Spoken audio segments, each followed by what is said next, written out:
Este año se cumple un aniversario más del 110 de la Revolución Mexicana.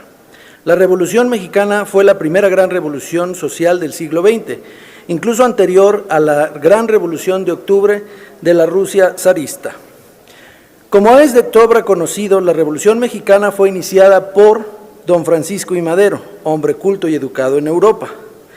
En el movimiento revolucionario nunca ofreció otra cosa que el sufragio efectivo y la no reelección. Es decir, su programa fue desde el principio eminentemente político y no económico ni social. Al triunfo de la revolución quiso gobernar apoyándose en el aparato político y en el ejército que habían servido al dictador desterrado, y eso le costó la vida. Tomó la estafeta Carranza.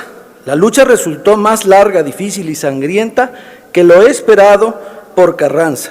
Tuvo que aceptar el apoyo y el respaldo de fuerzas que escapaban de su control directo y cuyos planes iban más allá del suyo. Así se incorporaron a la lucha revolucionaria el ejército de Francisco Villa, cuya columna vertebral eran los obreros mineros del norte del país, y el ejército del sur formado por los campesinos agraristas. En una palabra, a pesar de Carranza y de sus carranclanes, el pueblo pobre y olvidado, organizado por Zapata y Villa, se coló a la lucha e impuso sus intereses y objetivos, con lo cual cambió de manera decisiva la esencia misma de la Revolución Mexicana.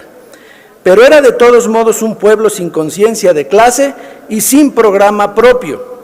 Las fuerzas de Villa y Zapata no solo le dieron el triunfo a Carranza, tomaron la capital del país y el Palacio Nacional, se sentaron en la silla presidencial solo para ver qué se siente, y después renunciaron al poder porque eso era para tinterillos y leguleyos.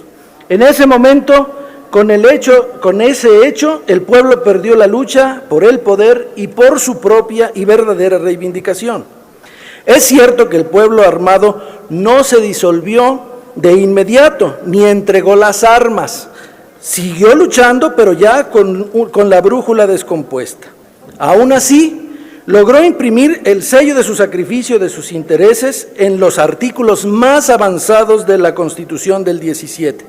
Gracias a su lucha tenaz y valiente, se puso en marcha la reforma agraria, entre otras reivindicaciones como garantizar la educación y la vivienda populares. Para poner de su lado a los obreros y contra las fuerzas de Villa, Carranza pactó con la Casa del Obrero Mundial, de inspiración anarquista, y más tarde tuvo que legislar sobre el derecho a la sindicalización de los obreros. Así nació el movimiento obrero moderno que llega hasta nuestros días, legado también de Ricardo Flores Magón, a quien hoy recordamos. El punto más alto del proceso revolucionario se alcanzó en el gobierno de Lázaro Cárdenas.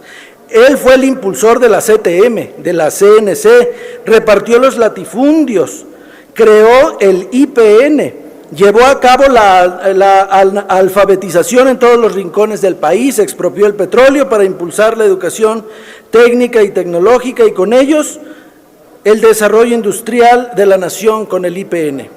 Antes, durante y un poco después de terminado el periodo cardenista, la revolución se hizo sentir en todos los ámbitos de la vida nacional. Fueron los años dorados del cine nacional, la música mexicana popular y de concierto, de la literatura, de la poesía de los contemporáneos, de la pintura mural de Diego Rivera, de Alfaro Siqueiros, de el gran Clemente Orozco. Los gobiernos emanados de la revolución hacían cada 20 de noviembre el recuento de la deuda de la revolución con los campesinos y con el pueblo en general, además de los obreros. Y refrendaban su solemne compromiso de saldar esa deuda. Se hicieron intentos, pero fueron insuficientes, la deuda ahí sigue. Con la Cuarta Transformación ha empeorado todo. Mucho de lo bueno que se hizo fue destruido por este gobierno. Hoy el pueblo carece de alimento y de trabajo, las mujeres que sufren de violencia se quedaron sin amparo, ya no hay despensas, desayunos escolares, comedores comunitarios, ya no hay vacunas para los recién nacidos, ni medicina para los niños con cáncer, para los afectados con VIH, ni para los diabéticos avanzados. No hay dinero para adquirir la vacuna contra el COVID-19. Tabasco se ahoga y nadie le tiende la mano en serio.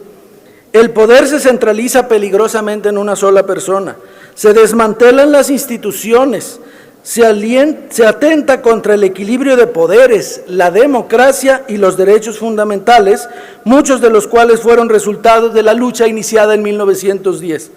México vive hoy la peor de todas las crisis de su historia en este 110 aniversario de la Revolución.